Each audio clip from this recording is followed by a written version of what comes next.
Bonjour, Monsieur Cissé. Plus qu'un plaisir, c'est un honneur d'être votre invité. Vous me rappelez qu'il y a quelque chose comme 7 années derrière, dans une interview, j'avais dit que au Sénégal, je pourrais m'engager dans la politique, mais tout en restant dans l'opposition, parce que c'est dans l'opposition qu'on ne perd pas ses valeurs. Certes que c'était une erreur peut-être pour moi, parce que réellement, c'est au pouvoir qu'on peut changer les choses. Ici, dans les îles Canaries, dans l'Espagne en général, nous nous sommes engagés dans la politique, peut-être dans un premier temps pour donner une visibilité aux Africains, aux Noirs et aux Sénégalais. Parce que aussi, après quelques années, peut-être en essayant de partager le même espace avec les Espagnols, je pense qu'il est temps qu'on intègre les structures de décision pour pouvoir changer les choses. C'est pourquoi je me suis fait investir dans les listes. C'était pas facile. Rien n'a été facile. Mais aussi, c'est dans la lutte peut-être qu'on peut avoir des chances et de sortir comme conseiller municipal. Je vous dirais, monsieur Cissé, qu'une bataille n'est pas gagnée à l'avance, mais nous sommes convaincus que ces élections sont du Parti socialiste obrero espagnol. Mais le travail que nous devons faire, c'est de voir comment nous allons gagner ces élections.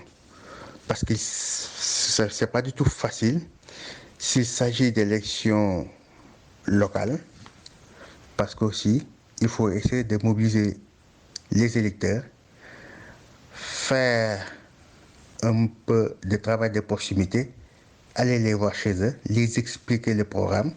C'est ce que nous sommes en train de faire. Je vous garantis que la diaspora sénégalaise, africaine, immigrée en général, nous accompagne dans ce travail. Je vous dirais que d'autres municipalités, on m'a appelé pour me dire comment on peut faire pour vous aider. Et ma réponse est simple.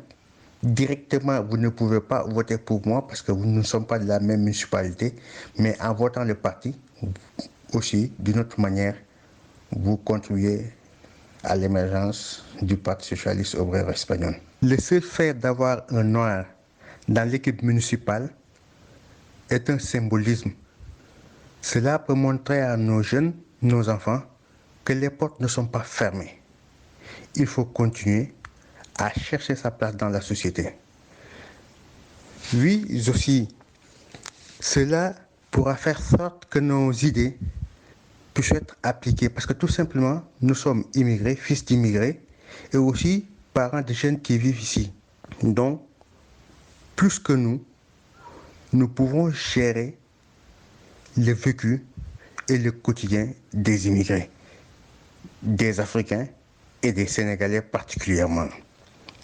Dans nos propositions, nous avons 5 mesures pour changer la municipalité. Ce sont 20, mais 5 qui sont des idées peut-être personnelles. C'est la création d'organes autonomes municipaux pour la gestion des terres afin de construire des logements sociaux, parce que c'est un problème récurrent ici dans cette municipalité. La création aussi d'un bureau de captation de fonds de la communauté européenne qui peuvent servir à la création d'emplois.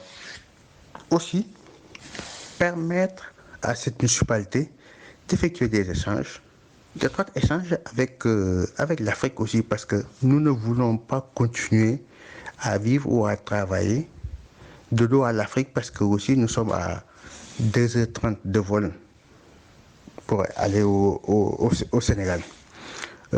Certes, il y a d'autres mesures, mais je m'arrêterai peut-être à ces 3 pour vous dire que les Sénégalais, les immigrés, y verront leur compte. Monsieur Cissé, mes remerciements vont au groupe Média du Sud pour me donner l'occasion de partager avec mes compatriotes sénégalais ce que nous vivons en Espagne. Cette année, nous avons la chance d'avoir 26 candidats investis dans les listes pour ces élections autonomes locales en Espagne. C'est une première et aussi nous avons la chance d'avoir cette année un de nos frères qui est devenu député dans l'Assemblée nationale espagnole. Donc, le chemin est montré, la voie est tracée, nous allons suivre cet exemple. Merci bien et je remercie vos auditeurs. Merci bien, M. Cissé.